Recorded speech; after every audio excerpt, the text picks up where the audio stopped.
The emergency signal came through the Galactic Council building like a scream in the darkness. Static filled the air, mixed with something much worse, pure terror. On the big holographic screen in the center of the room, a face appeared that made everyone go quiet. Commander Hannah looked nothing like a human. Her skin had a soft blue color, and her eyes were larger than any Earth person's eyes. But the fear on her face was something everyone could understand. Tears ran down her cheeks. As she spoke in a shaking voice, "Please, if anyone gets this message, help us. Our world is dying right now. The Korthok Empire has surrounded our planet with their warships. They want us to give up everything and become their slaves. They have only 7 days to decide. Or they will destroy our entire planet with everyone on it." Oh. The room buzzed with worried whispers. Aliens from different planets turned to each other, their faces showing the same expression, fear. Everyone in the galaxy knew about the Korthok Empire. They were like space bullies, but 1,000 times worse. They had huge ships, powerful weapons, and no heart at all. When they wanted something, they took it. When people said no, they killed everyone and took it anyway.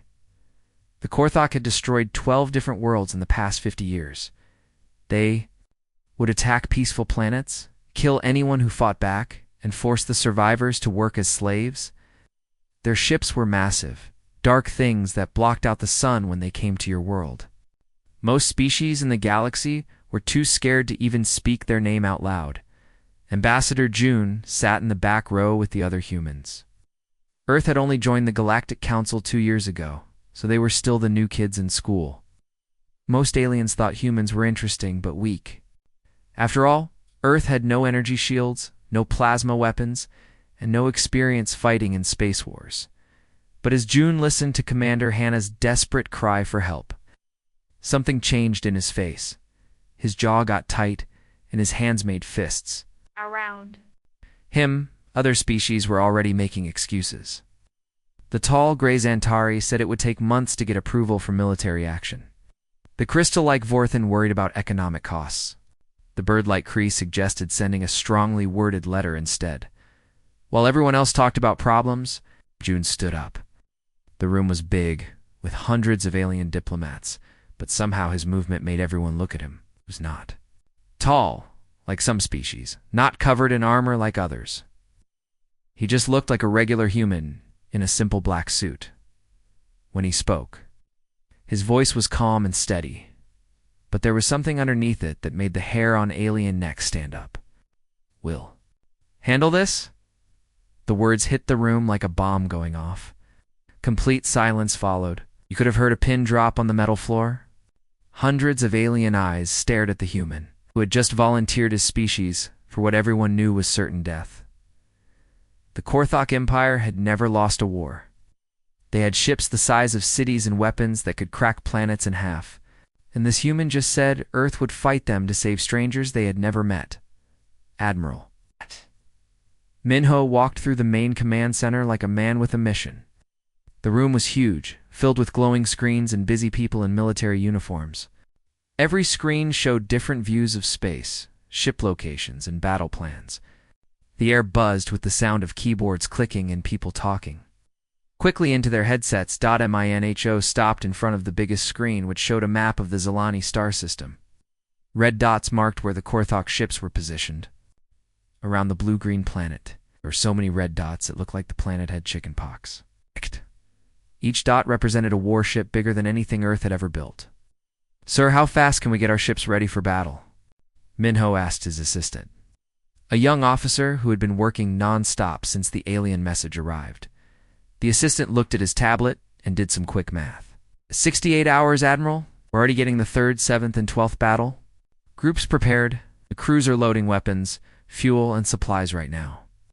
While they talked, Lieutenant Soyan walked over carrying a digital notepad. She looked tired but determined. "Admiral, I just got word from the Galactic Council. All the other alien species are writing angry letters to the Korthok Empire. They think talking and negotiating might work. Their best estimate is that peace talks could take several weeks to organize." Minho's face went dark. Several weeks. The Zilani had only 7 days before the Korthok would start killing everyone on their planet. While other species sat around conference tables drinking tea and discussing proper diplomatic procedures, innocent people would die. "Send this exact message to the Zilani right now," Minho said, his voice firm and clear. "Tell them, we're coming." "Hold on." He paused and looked around at all the officers in the room. "And make sure every single person on every single ship in our fleet understands something important. We don't leave people to die when they ask for help. That's not who we are." The room erupted into organized chaos. Officers started shouting. Orders, computer screens lit up with ship assignments and battle plans. In shipyards around Earth, thousands of workers began loading missiles, checking engines, and preparing for humanity's first real space war. What happened next shocked the entire galaxy, while other species were still setting up their first diplomatic meeting. Earth's entire response fleet launched into hyperspace. The ships moved through space faster than any alien race thought was possible. Most species took weeks or months to organize a military response. Humans did it in 3 days. Earth's fleet wasn't the biggest or most advanced in the galaxy. Their ships were smaller than Korthok warships. Their weapons were simpler than alien technology. But they had something that no other species seemed to have. They were willing to risk everything to help complete strangers who had asked for help. As the human ships disappeared into hyperspace, heading toward a fight they might not survive, one thing became clear to everyone watching. Humans were different. They didn't wait for permission, didn't form committees, and didn't worry about the odds. When someone cried for help, they came running. Captain Doyon felt his stomach drop as his destroyer came out of hyperspace at the edge of the Zilani star system. The view on his main screen made him want to throw up and fight at the same time. The beautiful blue-green planet that should have been peaceful was surrounded by nightmares. Massive Korthok ships floated in space like giant metal sharks. Each one was easily 5 times bigger than any Earth vessel. They were dark, covered in spikes and weapon ports, and they looked exactly like what you'd expect from a species that enjoyed hurting others. But the worst part wasn't how scary they looked, it was what they were doing. Bright streams of plasma fire shot down from the alien ships toward the planet's surface. Each beam was hot enough to melt metal and wide enough to destroy entire city blocks. From space, Doyon could see the explosions lighting up the night side of the planet like deadly fireworks. Somewhere down there, innocent people were running for their lives while their homes burned around them. Doyon grabbed his communication device and spoke to every human ship in the fleet. His voice was calm, but anyone who knew him could hear the anger underneath. "All units, this is Captain Doyon. Listen carefully. Our rules for this fight are simple. If it's shooting at innocent people, we shoot back. Show these bullies what happens when they pick on folks who can't fight back." What happened next made galactic history. The human fleet didn't send a warning message. They didn't ask the Korthok to surrender first. They didn't try to negotiate or ask for a ceasefire. They just started shooting. Human missiles and laser beams lit up space as the entire fleet opened fire at once. The Korthok commanders couldn't believe what they were seeing on their screens. Every other species in the galaxy followed the same pattern. First, they'd send diplomatic messages. Then, warnings. Then maybe they'd fight if they had to. But these humans just showed up and immediately started a war. The battle was fierce and desperate. Human ships were smaller and had weaker weapons, but they fought like wild animals protecting their cubs. When Doyon's destroyer took too much, damage in its weapons stopped working. He made a decision that shocked everyone. Instead of retreating to safety, he aimed his broken ship straight at the biggest Korthok vessel he could see. His crew knew what he was planning, and not one person complained or tried to stop him. They all just held on tight as their captain turned their ship into a missile. The collision was spectacular and terrible. Doyon's destroyer smashed into the side of the Korthok dreadnought, like a hammer hitting glass. Both ships exploded in a ball of fire that lit up half the solar system.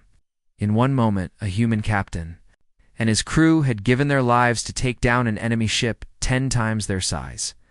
On the bridge of the main Korthok command ship, Admiral Vrek stared at his tactical display with his mouth hanging open. In all his years of conquest, he had never seen anything like this. What kind of warriors are these humans? He whispered to himself, watching as more human ships charged into impossible odds without hesitation. After 3 days of intense fighting, something strange happened. Korthok, who usually just crushed their enemies without talking, sent a message to the human fleet. It was like a schoolyard bully suddenly asking why someone was fighting back so hard. Admiral Minho appeared on the communication screen of the main Korthok command ship. His face showed the marks of battle, a fresh scar across his left cheek, tired eyes, and the kind of expression that comes from watching good people die. Behind him, the bridge of his flagship buzzed with activity as officers coordinated attacks. In defense maneuvers, the Korthok commander who appeared on screen looked confused and angry. His species was tall, with gray skin and red eyes that glowed in the dark. He had conquered dozens of worlds and enslaved millions of beings, but he had never faced anything like these humans. "We demand an explanation," the alien snarled, his voice filled with frustration. "Why does your species fight with such madness? ... For creatures you have never even met. Does Zilani mean nothing to you? Do you gain nothing by defending them? Yet you throw away your lives like they cost nothing." Admiral Minho's answer was simple and direct. He didn't shout or make threats. He just stated a fact in a calm voice that somehow made it sound more powerful than any war cry. Because someone asked for help. That's what decent people do. Those words would be remembered throughout the galaxy for centuries. No complex political explanation. No talk about resources or strategic advantages, just basic human decency explained. In 12 simple words. The Korthok had spent thousands of years conquering other species. They all followed the same pattern. First, the aliens would try to negotiate. Then they'd form committees and send diplomats. If they finally did fight, it was always in a predictable way. Big ships. Shooting at other big ships in organized formations, but humans were completely different. They didn't follow any rules the Korthok understood, instead of just attacking military targets. Human ships went after supply convoys carrying food and ammunition to Korthok vessels. They jammed enemy communications so Korthok commanders couldn't talk to each other. They even played loud, annoying music on all radio frequencies to mess with alien minds. Colonel Sunwoo had become a legend among human forces in just 3 days. She led a team of space marines who specialized in boarding enemy ships. While Korthok vessels were designed to keep enemies out, they weren't designed to handle humans who thought outside the box. Sunwoo's team would attach their small ship to the outside of a Korthok vessel, cut through the hull with welding torches and fight their way inside. Once they took control, they'd turn the alien ship's own weapons against other Korthok vessels. In one amazing day, her marines captured 3 enemy supply ships and used them to attack the very fleet they came from. The Korthok military had rigid rules and procedures for everything. They expected their enemies to be just as organized and predictable. But human tactics seemed random and crazy until you realized they were actually incredibly effective. To the aliens, it looked like humans fought without any plan. In reality, humans were just better at adapting quickly and thinking creatively under pressure. 2 weeks into the battle, Admiral Vrex expected to see his reinforcement fleet arrive and finish off the stubborn humans. Instead, what he found made his blood run cold. The mighty Korthok armada that had terrorized the galaxy for centuries was scattered across the solar system like broken toys. Some ships floated dead in space, their lights dark and hulls cracked open. Others limped along on emergency power, trailing clouds of gas and debris.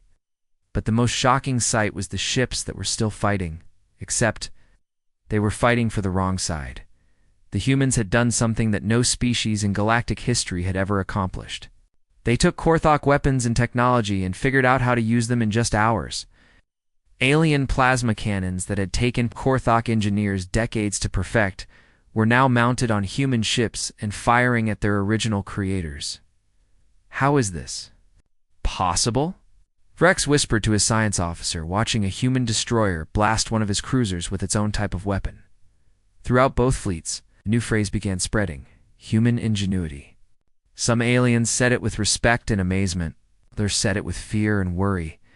But everyone said it because everyone had seen what humans could do when they put their minds to it. Major Haisu had become famous throughout the human fleet. For her creative problem-solving, she led a boarding team that specialized in taking over enemy ships, but not in any way the military textbooks taught. While other species followed strict procedures and complicated battle plans, Haisu just looked at what she had available and figured out how to make it work. Her greatest achievement came when her team faced a massive Korthok battlecruiser with shields so powerful that human weapons couldn't scratch them. The alien ship was like a flying fortress, protected by energy barriers that could stop missiles and laser beams. Most commanders would have given up or called for backup. But Haisu noticed something interesting about the way the shields worked. She realized that if you could overload the generators that powered them, the whole system would shut down like a circuit breaker in a house. The crazy part was how she did it. Haisu took apart a coffee machine from her ship's kitchen and used the heating elements to create a feedback loop in the alien shield system. It was like using a toaster to hack a computer. It shouldn't have worked. Somehow it did. When the Korthok shields collapsed, Haisu's team stormed aboard and captured the entire ship in less than an hour. Later, when reporters asked her how she came up with such an unusual solution, she just shrugged like it was no big deal. Seemed obvious, she said. The aliens make everything too complicated.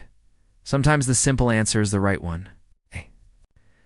Korthok were beginning to understand that they weren't fighting a normal military. Both species had rules about how wars should be fought, with organized formations and predictable strategies.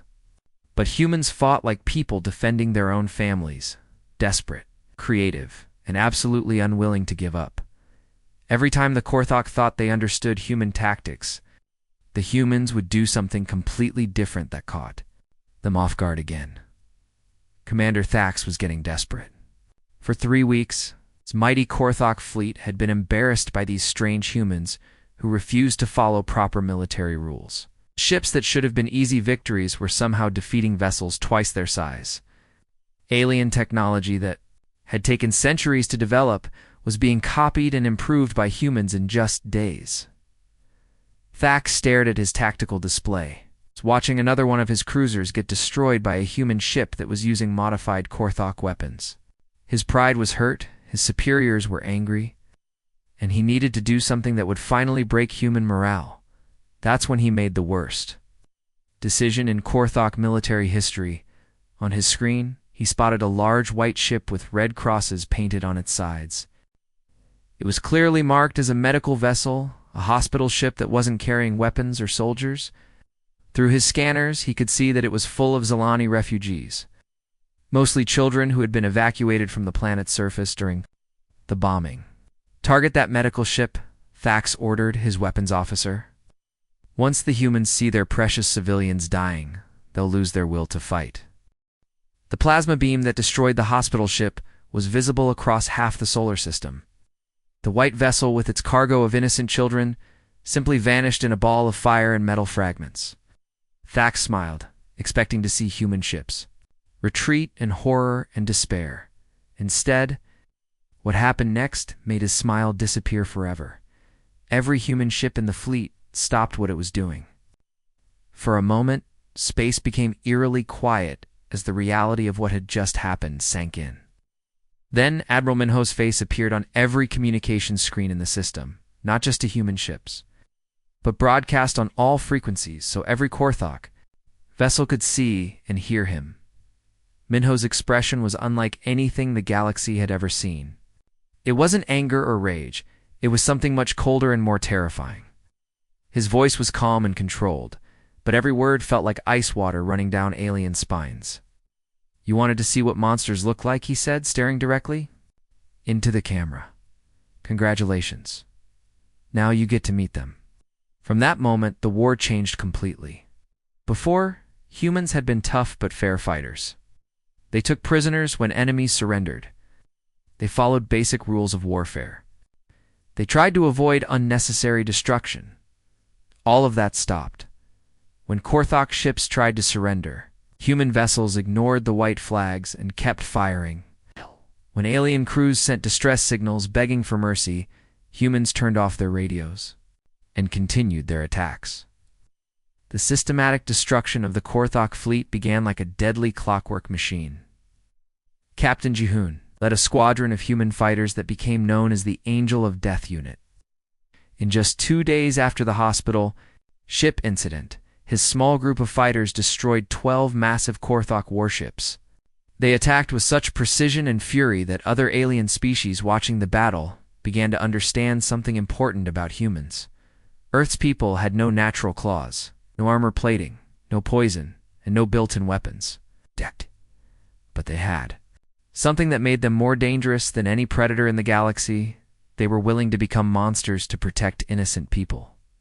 News of the human fight against the Korthok spread across the galaxy faster than wildfire.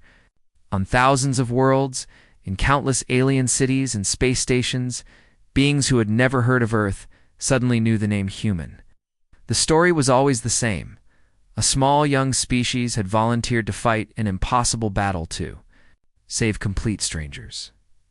The first to respond were the Tyranni, a proud warrior race that respected courage above all else. Their ships were sleek and silver, designed for speed and precision strikes. When their small fleet arrived at the Zilani system, their commander sent a simple message: "We come to fight alongside those who defend the innocent." Next came the Crystalline Ashek, beings made of living crystal who rarely got involved in other people's wars. But they had watched the humans fight for weeks and were impressed by their determination. The Ashek didn't send warships. Instead, they brought their most advanced shield technology as a gift to help protect human vessels. Even the Fine, who were famous throughout the galaxy for staying neutral in every conflict, decided to help. They loaded medical supplies, food, and repair equipment onto cargo ships and sent them to the battle zone. It was the first time in centuries that the peaceful Fine had taken sides in a war. But when these alien allies arrived at the Zilani system, they got a shock that none of them expected. The humans weren't just winning their desperate fight against the Korthok, they were winning with a cold, calculated efficiency that made even experienced warriors feel uncomfortable. The battle wasn't the chaotic mess that most space wars became. Instead, human forces moved like pieces in a chess game played by a master. Every attack was planned, every ship movement had a purpose, and every enemy vessel was destroyed with methodical precision. It was like watching a surgeon perform an operation, except the patient was the entire Korthok fleet.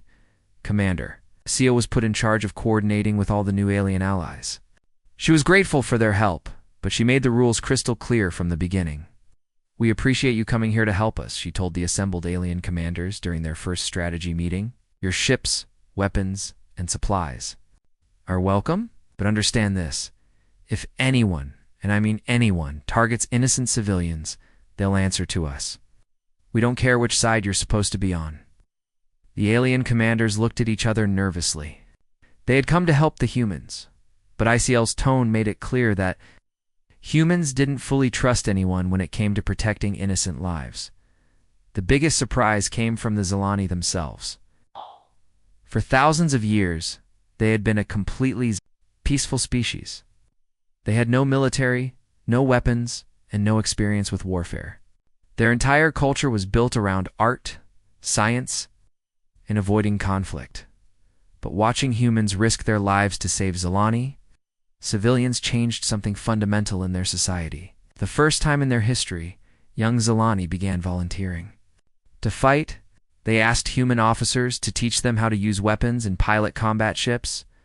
Elder Hannah, the same Zilani leader who had sent the original distress call, personally visited Colonel Borum on his ship. With tears in her large, blue-tinted eyes, she said something that would be remembered forever. "You humans have taught us something we never understood before. Sometimes peace requires people who are willing to fight for it." After 6 weeks of brutal fighting, something unprecedented happened in galactic history. The mighty Korthok Empire, conquerors of dozens of worlds and enslavers of millions, sent a white flag transmission to the human fleet. They wanted to surrender. Admiral Vrex appeared on the communication screen looking nothing like the proud, arrogant commander who had started this war. His gray skin was pale, his red eyes were dim, and his voice shook as he spoke. Behind him, the bridge of his flagship showed the signs of battle, sparking consoles, cracked walls, and crew members with bandaged wounds. We request immediate ceasefire and negotiations for peace, Vreck said, struggling to get the words out. Our fleet has suffered unacceptable losses. We are prepared to discuss terms. The numbers were staggering. The Korthok had lost 60% of their entire invasion force. Ships that had terrorized the galaxy for centuries were now floating debris fields. The fleet that had seemed invincible just weeks ago was limping home in defeat. But when Admiral Minho received the surrender request, his response was immediate and unforgiving. The peace talks were held on a neutral space station, with representatives from several alien species watching. Minho sat across from the Korthok delegation, his scarred face showing no emotion as he laid out humanity's demands. Complete withdrawal from all occupied territories. Every single world you've conquered goes free. Full reparations paid to every enslaved species. And war crimes trials for anyone involved in targeting civilians. The Korthak delegates tried to argue, tried to negotiate for better terms, tried to explain that these demands would essentially end their empire. Minho listened to their protests with the patience of a stone wall, then delivered the line that would echo through galactic history. You don't get to negotiate after murdering children. The room fell silent. Every alien diplomat present understood that this wasn't really a negotiation. It was humanity dictating terms to a defeated enemy. And the Korthak, faced with the choice between accepting or having their remaining ships destroyed, had no choice but to agree. But victory had come at a terrible cost for Earth. 37 human ships had been destroyed during the fighting. Over 8,000 brave men and women had given their lives for people they'd never met, on a world they'd never seen. Memorial services were held on every human vessel, and the names of the fallen were broadcast to Earth so their families would know their sacrifice mattered. Despite the heavy losses, something remarkable had happened during the entire war. Not once, in 6 weeks of desperate fighting against impossible odds, had any human commander suggested retreating. Not once had anyone proposed abandoning the Zilani to save human lives. When reinforcements were needed, volunteers lined up faster than ships could be built. Lieutenant Jiwan had become a symbol of human determination. She was the only survivor when her destroyer was destroyed in the 3rd week of fighting. She floated in a life pod for 18 hours before being rescued. Watching pieces of her ship and her friends drift past in the darkness of space, when reporters asked her why humans had been willing to sacrifice so much for strangers, her answer was simple and perfect. They asked for help. That was enough. 6 months after the last Korthok ship limped away from Zilani space, the galaxy looked completely different. The news reports coming in from across known space told the same story over and over. Worlds that had been enslaved for decades were suddenly free, and their former Korthok overlords were either dead or running for their lives. The Korthok Empire, which had seemed unbeatable for centuries, crumbled like a house of cards in a hurricane. Without their main fleet, they couldn't. Controlled the dozens of worlds they had conquered. Planet after planet rose up in rebellion, using weapons and tactics they had learned by watching human broadcasts of the Zilani battle. On Korlex Prime, former slaves stormed the Korthok governor's palace using improvised explosives made from mining equipment. On Theta Station, rebel fighters captured an entire Korthak supply depot by pretending to surrender, then attacking when the guards let their defenses down. The phrase human tactics became synonymous with creative, unpredictable warfare throughout the galaxy. The Galactic Council called a special session to honor Earth for what they did at Zilani. Representatives from hundreds of species filled the Great Chamber. And for the first time in galactic history, they were all focused on the same thing, the small blue planet that had changed everything. Ambassador June stood at the podium, looking out at the sea of alien faces. Some looked at him with admiration, others with gratitude, and a few with something that looked like fear. In his hands he held the Council's highest award, a crystal sculpture that had only been given out 3 times in galactic history. But when June spoke, his words weren't about celebrating victory or accepting praise. Instead, he reminded everyone why humans had fought in the first place. "We didn't do this for glory or territory," he said, his voice carrying clearly through the massive chamber. "We didn't fight because we wanted to be famous or because we expected rewards. We did it because it was right. Remember that?" As June stepped down from the podium, something had fundamentally changed in galactic politics.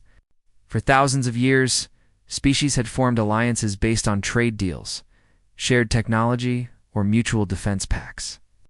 But now there was a new factor that everyone had to consider. What would the humans do?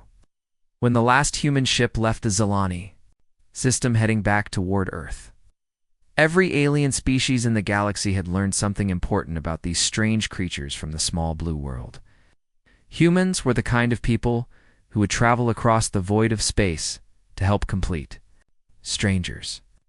They would fight impossible odds without complaining. They would sacrifice their own lives rather than abandon someone who had asked for help.